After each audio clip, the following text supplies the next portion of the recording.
새해가 되면서 우리 에베소서의 말씀을 가지고 당분간 에베소서의 말씀을 살펴보겠다고 예고를 드렸는데요. 곧바로 후회스러웠습니다. 왜냐하면 에베소서 1장의 말씀을 이렇게 보니까 도대체 무슨 이야기를 하고 있는지 파악하기가 어려웠기 때문에 그렇습니다. 오늘 성경 본문을 읽었는데 무슨 이야기를 하고 있는지 명쾌하게 들어오던가요? 무슨 내용인지 잘 모르겠습니까? 잘 모르겠죠. 그래도 제가 성경을 웬만큼 연구를 했다고 하는데도 불구하고 어려운데 우리 성도님들은 얼마나 더 어려울까?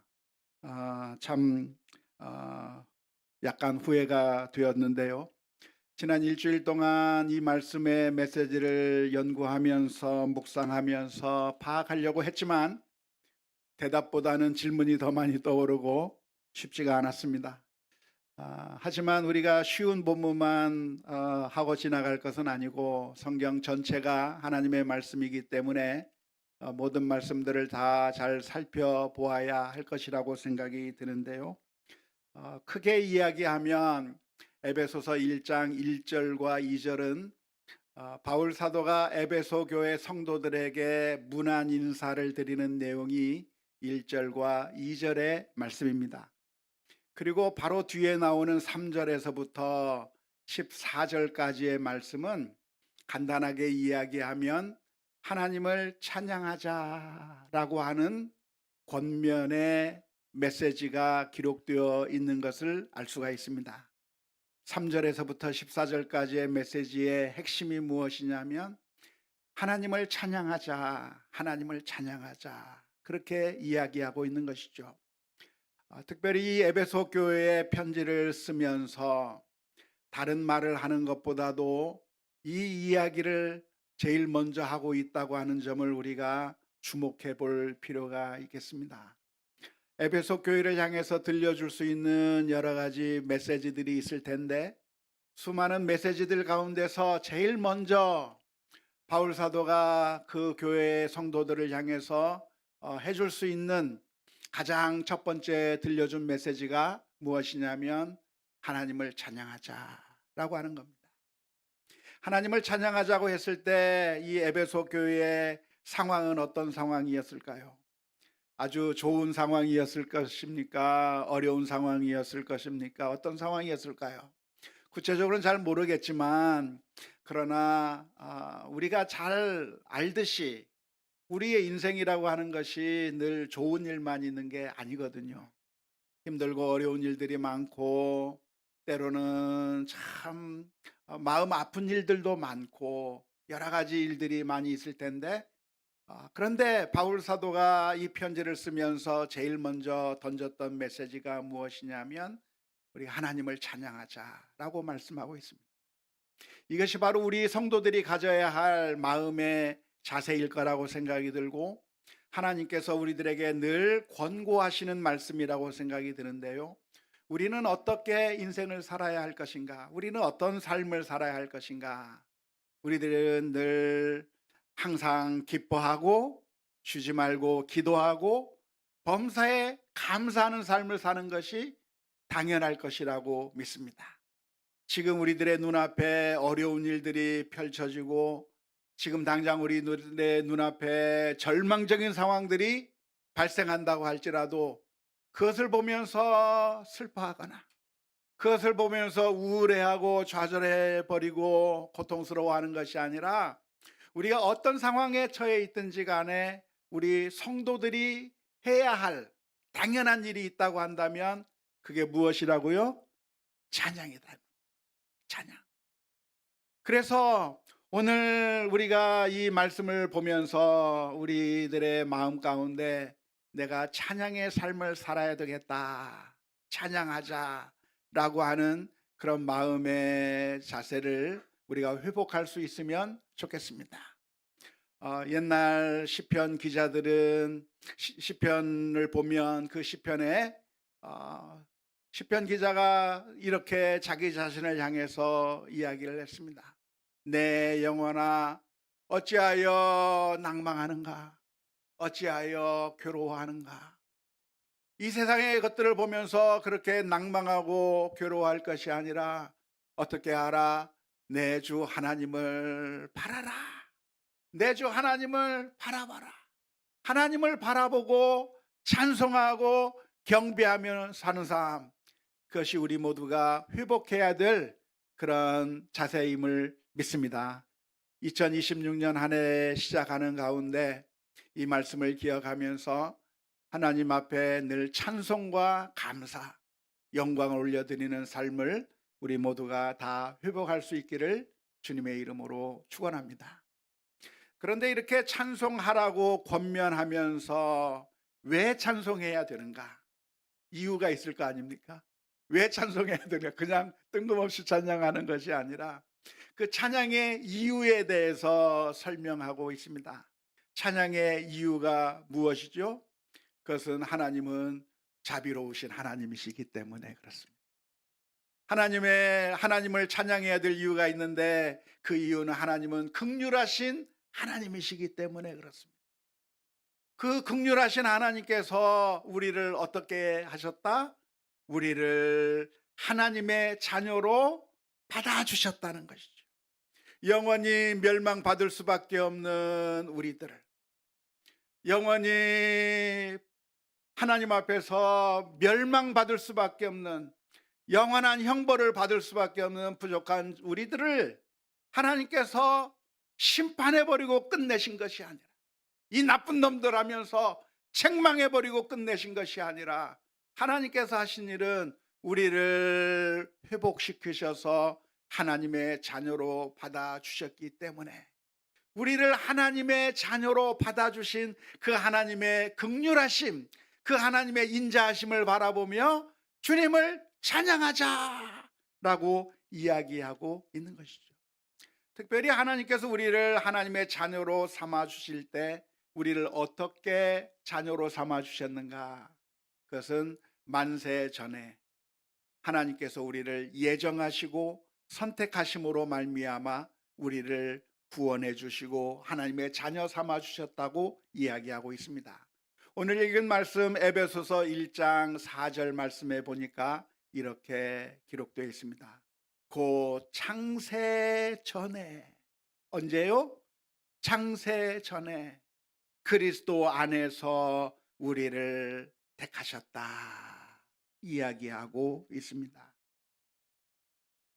하나님께서 우리를 선택하셨는데 그 시점이 언제냐? 지금 선택한 게 아니라는 겁니다.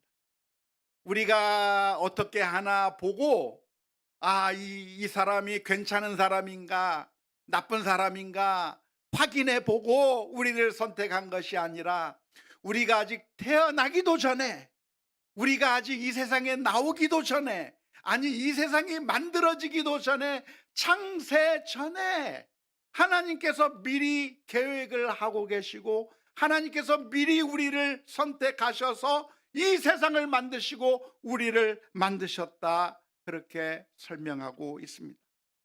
그래서 하나님의 선택이라고 하는 것이 무엇인가? 하나님께서 우리를 하나님의 자녀로 받아주셨는데 우리를 하나님의 자녀로 받아준 근거가 무엇인가? 우리가 얼마나 착하게 살았는가?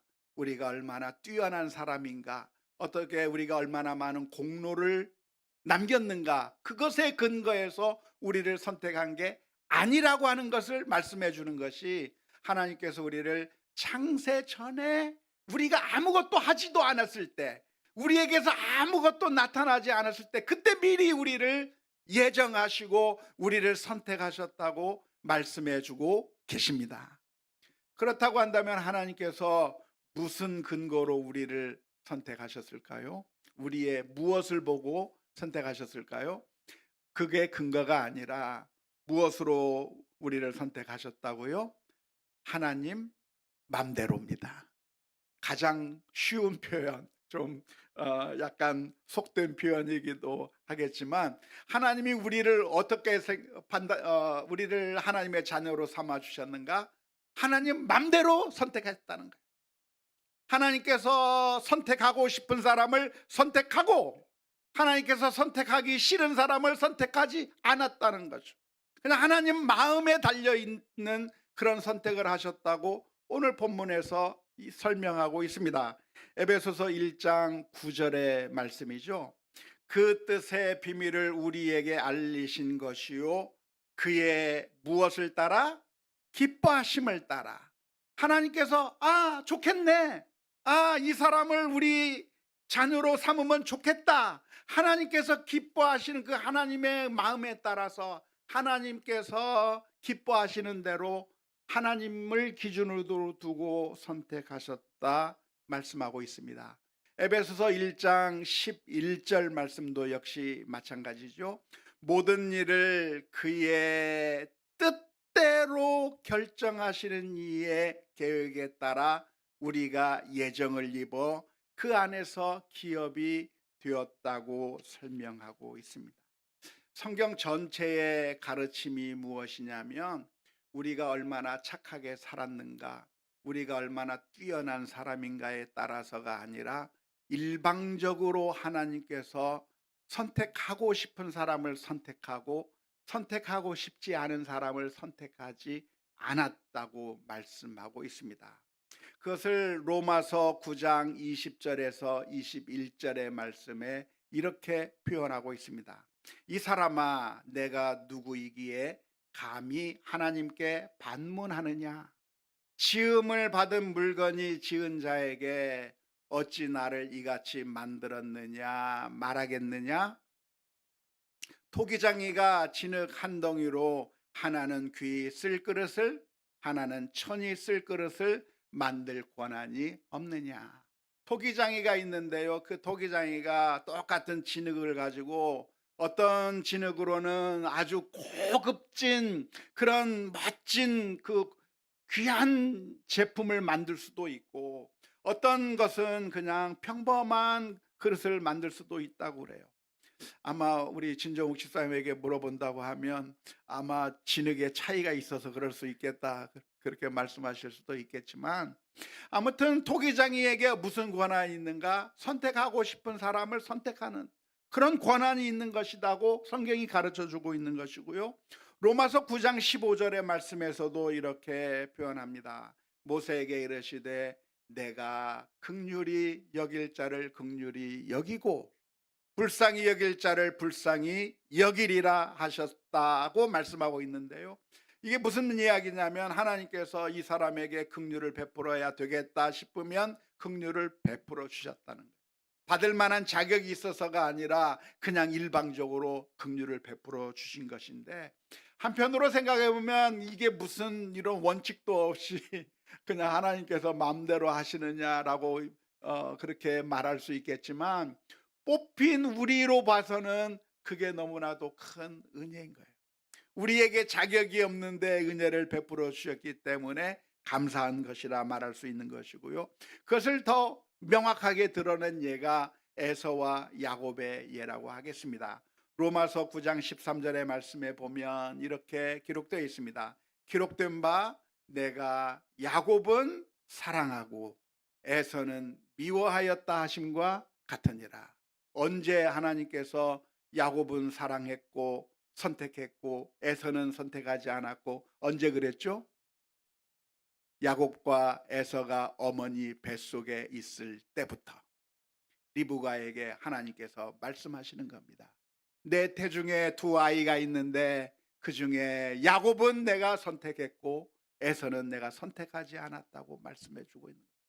야곱이 무엇인가를 했느냐 하지 않았는가가 아직 결정되지 않은 사이에 하나님께서 만세 전부터 우리를 선택하셨다. 그러니까 하나님께 감사해야 된다라고 하는 게 오늘 본문의 메시지입니다. 그런데 우리를 선택하셔서 하나님의 자녀 삼아 주실 때 어떤 과정을 거쳤는가? 그냥 자녀 삼아 주셨나요? 그래 그냥 너는 우리 자녀 돼라고 이야기한 것이 아니라 사실은 거기에는 예수 그리스도의 피가 개입되어 있습니다.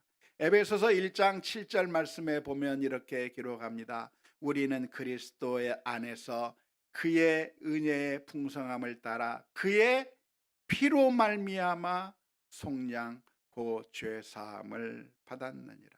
우리를 그냥 자녀 삼아 주신 것이 아니라 우리를 자녀 삼아 주시기 위해서 예수님께서 십자가 위에서 피 흘려 주셔야만 했던 거예요. 하나님의 아들 예수 그리스도께서 이 세상에 오셔서 자신의 몸을 내어 주시고 피를 다 흘려 주심으로 말미암아 우리를 하나님의 자녀로 만들어 주시는 그런 희생의, 예수님의 희생을 통해서 우리가 하나님의 자녀가 되었다고 하는 사실을 생각할 때 우리는 무엇을 해야 된다고요? 감사하고 찬양하는 삶을 살아야 될 줄로 믿습니다. 힘들고 어려운 일이 있다고 할지라도 하나님께서 나를 선택하셨다고 하는 사실을 기억하면서 어떻게 해야 된다? 찬송하고 감사하는 삶을 살아야 될 줄로 믿습니다. 우리 옆 사람에게 권면합시다. 찬송하며 삽시다. 감사하며 삽시다. 하나님께서 우리를 그냥 우리의 공로에 근거해서가 아니라 우리가 어떻게 살았느냐에 따라서가 아니라 그냥 선택해 주었기 때문에 우리는 자랑할 수 없고 겸손해야만 합니다. 그래서 에베소서 2장 8절 9절 말씀에 이렇게 표현하고 있습니다. 너희는 그 은혜에 의하여 믿음으로 말미암아 구원을 받았으니 이것은 너희에게서 난 것이 아니요 하나님의 선물이라. 행위에서 난 것이 아니니 이는 누구든지 자랑하지 못하게 함이라. 만일 우리의 선함에 근거해서 우리가 선택되었다면, 우리가 무엇인가를 이루어낸 것에 의해서 우리가 선택되었다고 한다면 자랑할 만 하겠죠. 내가 이래봬도 이런 일을 했고 내가 이런 업적을 쌓았으니까 자랑할 수 있을 겁니다. 하지만 우리의 공로에 근거해서가 아니라 일방적으로 하나님께서 만세전에 태초에 우리를 선택해 주셨다고 한다면 자랑할 수 있는 것이 아니라 어떤 느낌을 받아야 됩니까? 당황스러워야 돼요.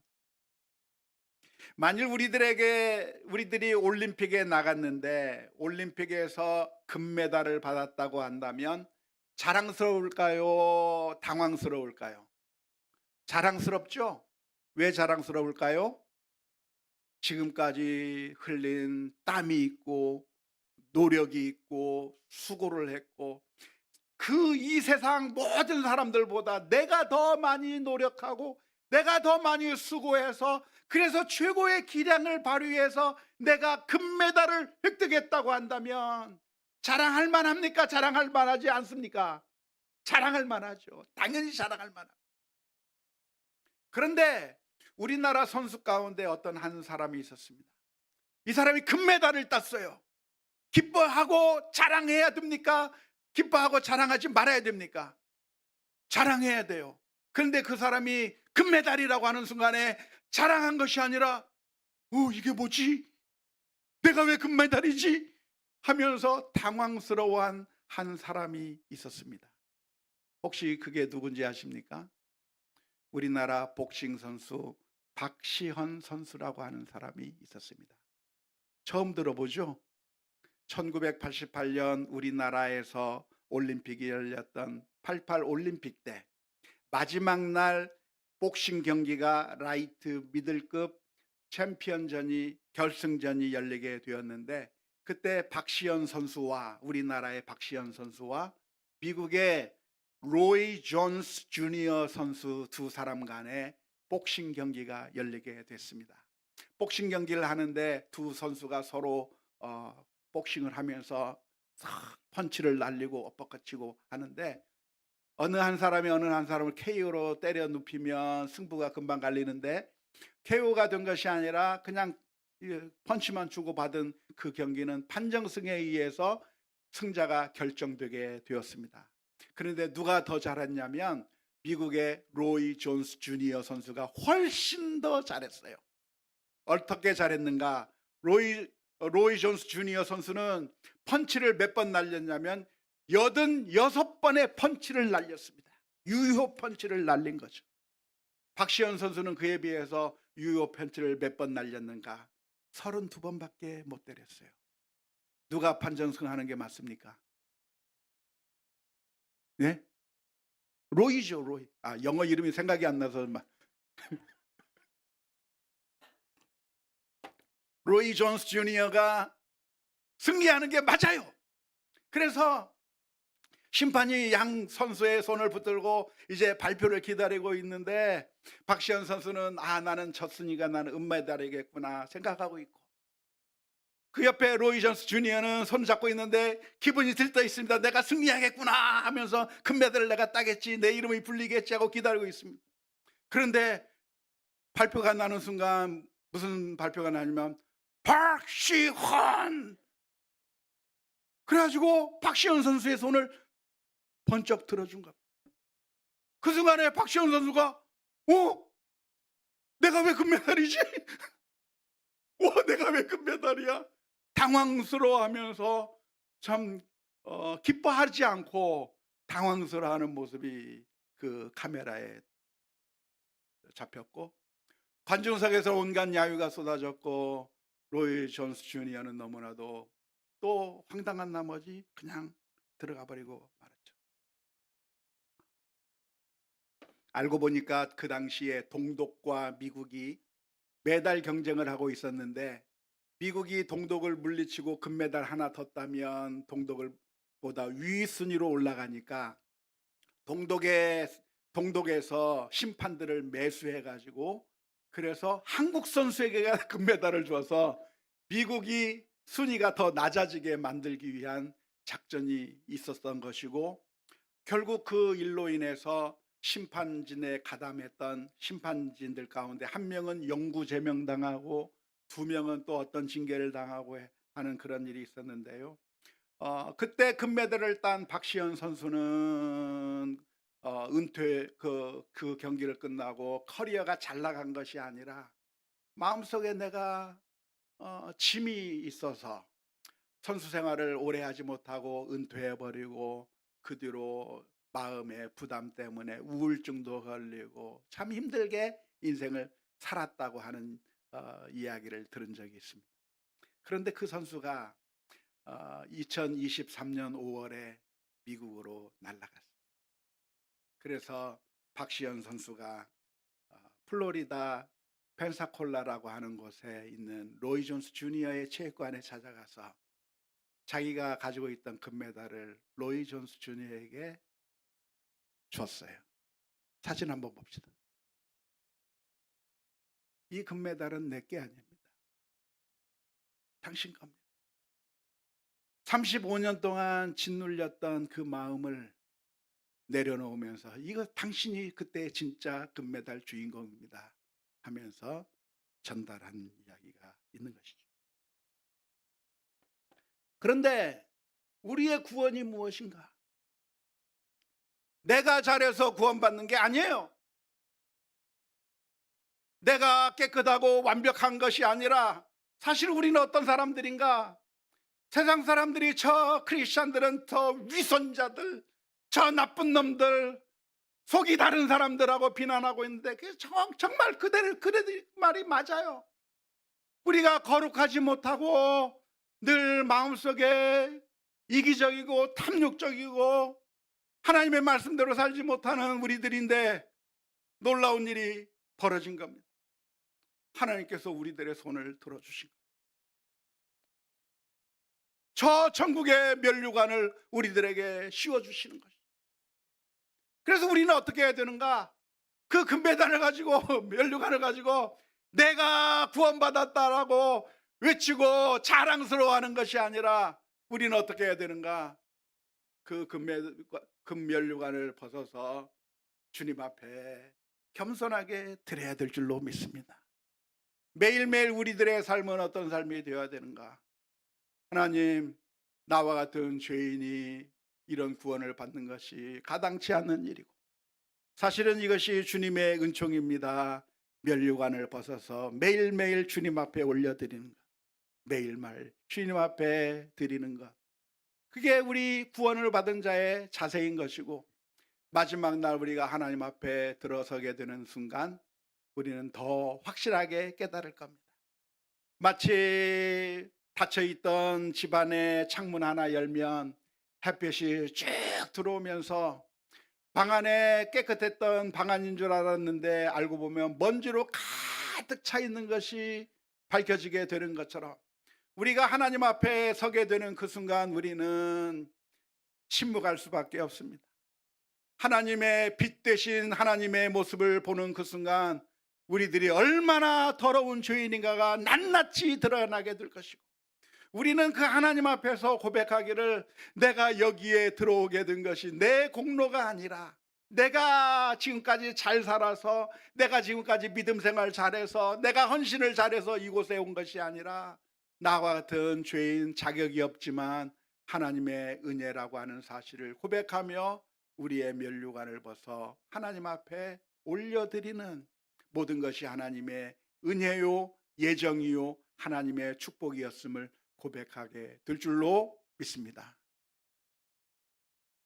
그렇기 때문에 우리는 겸손해야 되는 것이고, 오늘 이 에베소서 1장에서 들려주고 있는 메시지가 무엇이냐면, 우리는 이 하나님의 놀라운 은혜와 구원을 생각하며 하나님 앞에 감사와 찬송의 삶을 살아야 된다 말씀해 주고 있는 줄로 믿습니다. 우리가 하나님께서 예정하신 사람은 그럼 어떻게 될까요? 한번 그림을 봤으면 좋겠는데요. 만세전에 하나님께서 선택한 사람이 있을 것이고 선택받지 못한 사람이 있을 겁니다. 하지만 하나님께서 그렇게 선택하셨다고 한다면, 현재 지금 우리가 믿음을 걷고 있는 사람도 있을 테고, 처음에는 불신의 길을 걷게 되었지만 나중에는 결국에 회개해서 최후에 구원받아 천국에 갈 사람들이 있는 반면에, 선택하지 못한 사람이라고 한다면 불신자의 모습으로 살다가 구원받지 못해 심판을 향해서 가는 사람이 있고, 지금이 믿는 것처럼 보였지만 사실은 선택받지 못한 사람이고, 그냥 믿음의 겉모습은 있지만 사실은 제대로 신자가 아니기 때문에 구원받지 못해 심판으로 가게 되는 사람들이 있을 것인데요. 오늘 그러므로 우리가 어떤 결론을 내려야 됩니까? 어떤 결론을 내려야 되냐면, 그러니까 하나님께서 예정하셨다고 한다면 내가 무슨 짓을 해도 구원받겠지? 라고 생각하시면 안 되는 것이죠. 종종 우리 크리스천들 가운데는 그런 잘못된 생각을 가지는 경우가 많이 있습니다. 하나님께서 예정하셨다고 한다면 내가 이 세상에서 무슨 짓을 해도 구원받을 것이고, 하나님께서 예정하지 아니하셨다고 한다면 내가 아무리 믿음을 생활을 잘한다고 할지라도 결국에는 심판받을 게 아닌가라고 착각하시는 경우가 있는데요, 절대 그렇지 않습니다. 하나님의 예정하심을 받았다고 한다고 할지라도 우리 그것은 영적인 차원에서 그런 것입니다. 우리가 하나님 앞에 서게 될 때 우리의 그 구원받게 된 것을, 모든 것이 하나님의 은혜요 예정하심이었다고 고백할 수 있는 거지만, 그러나 그 우리들의 실제 삶에서는 어떻게 나타나야 되는가? 믿음으로 삶이 나타나야 되는 것이죠. 애굽 왕 바로 왕의 경우도 역시 마찬가지입니다. 이젠 치워주셔도 괜찮을 것 같아요. 애굽 왕 바로 왕의 마음을 하나님께서 강팍하게 하셨습니다. 하나님께서 그 마음을 정하셨지만, 그러나 그가 강팍하게 진짜로 그렇게 함으로 말미암아 그런 잘못된 모습을 보인 것과 마찬가지예요. 하나님께서 우리를 선택하셨다고 한다면 그 선택하심이 있으니까 그냥 아무렇게나도 사는 것이 아니라, 사실은 그 선택하심을 받았다고 한다면 이제는 우리가 예수 그리스도를 마음속에 모시고, 그래서 회개하는 삶, 찬양하는 삶, 하나님께서 원하시는 믿음의 삶을 신실하게 걸어가면서 날마다 날마다 하나님의 영광을 드러내는 삶을 살아야 될 줄로 믿습니다.